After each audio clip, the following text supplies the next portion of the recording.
ગયા છે. તો ચલો વડોદરાનું ફેમસ લીલા વટાણાનું સેવ ઉસળની રેસીપી તેની સ્પેશિયલ તરી સાથે જોઈએ.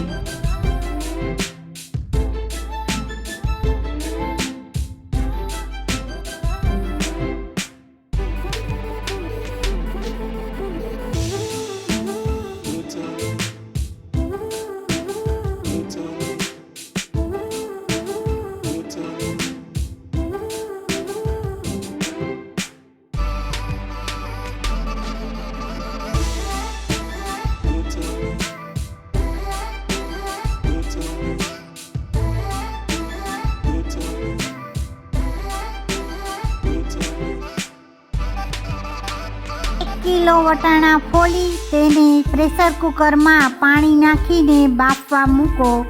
તેમાં 1 નાની ચમચી ખાંડ એડ કરો જો તમે પસંદ કરતા હો તો, અને મીઠું એડ કરો. ખાંડ નાખવાથી તેનો નેચરલ કલર જળવાઈ રહેશે. તમે ખાંડ પસંદ ના કરતા હો તો તેને સ્કીપ કરી શકો છો. એક મીડિયમ સાઇઝનું બટેટું છાલ ઉતારી તેના 2 કટકા કરીને તેને સાથે બોઇલ કરવા મૂકી દેશું. ગેસની ફ્લેમ મીડિયમ રાખી કુકરમાં 3 થી 4 વિસલ થાય ત્યાં સુધી વટાણા અને બટેટાને ચડવા દો. 3 થી 4 વિસલ થઈ જાય એટલે ગેસ બંધ કરી દો. આદુ, લસણ, ડુંગળી, ટમેટાની મિક્સર ગ્રાઇન્ડરમાં પેસ્ટ બનાવી નાખો. તમે તમારા ટેસ્ટ પ્રમાણે આદુ, લસણ, ડુંગળી લઈ શકો છો. એક કઢાઈમાં 3 થી 4 ટેબલ સ્પૂન તેલ લો.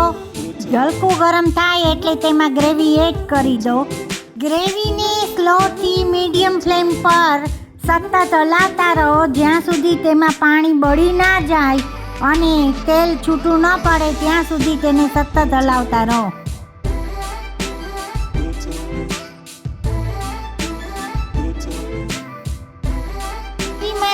પાણી બળી ગયું છે અને તેલ છૂટું પડવા માંડ્યું છે. હવે આમાં કાશ્મીરી લાલ મરચું પાવડર અને ઉસળનો મસાલો કે પછી પાઉંભાજીનો મસાલો એડ કરી થોડી ગ્રેવી અલગ કરી લઈશું તરી બનાવવા માટે. અને સરખી રીતે મિક્સ કરી લો જેથી કરીને મસાલા સરખી રીતે મિક્સ થઈ જાય. એમાં જરૂરિયાત પ્રમાણેનું પાણી એડ કરો. આમાં બાફેલા લીલા વટાણા અને બટેટાનો માવો કરી તેને એડ કરો. આને સરખી રીતે મિક્સ કરી દો. આમાં લાલ મરચું પાવડર, મીઠું અને તીખું પસંદ કરતા હો તો ઉસળનો મસાલો કે પાઉંભાજીનો મસાલો એડ કરીશું. લાલ મરચું પાવડર તમે તમારા ટેસ્ટ પ્રમાણે એડ કરો. હળદર ખૂબ જ ઓછી નાખવાની રહેશે, સ્કીપ પણ કરી શકો છો. ચૂટકી ભરીને હળદર એડ કરો.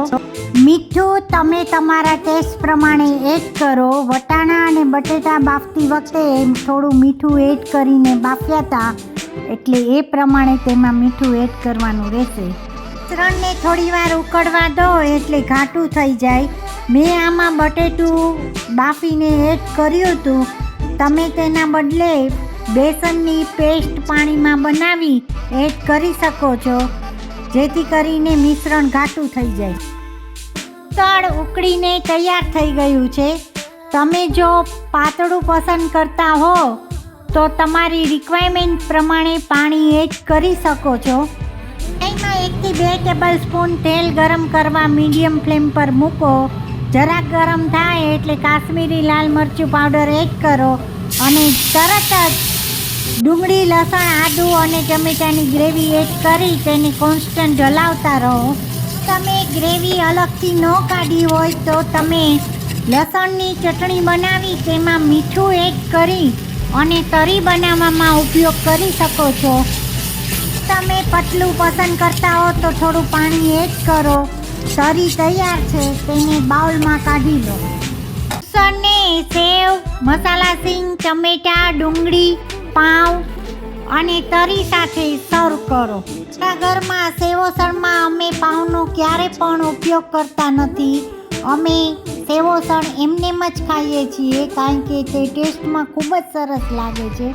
રેડી છે ગુજરાતનું વડોદરા સિટીનું સેવોસળ તેની સ્પેશિયલ સ્ટોરી સાથે. ફ્રેન્ડ્સ, તમે પણ આ રેસીપી ઘરે જરૂરથી ટ્રાય કરજો અને મને કમેન્ટ સેક્શનમાં જરૂરથી જણાવજો કે તમને આ રેસીપી કેવી લાગી. ફ્રેન્ડ્સ, મારા આ વિડીયોને લાઈક, શેર અને સબસ્ક્રાઈબ જરૂરથી કરજો. તો ફરી મળીશું નવી રેસીપી સાથે કુકિંગ વિથ મમતામાં.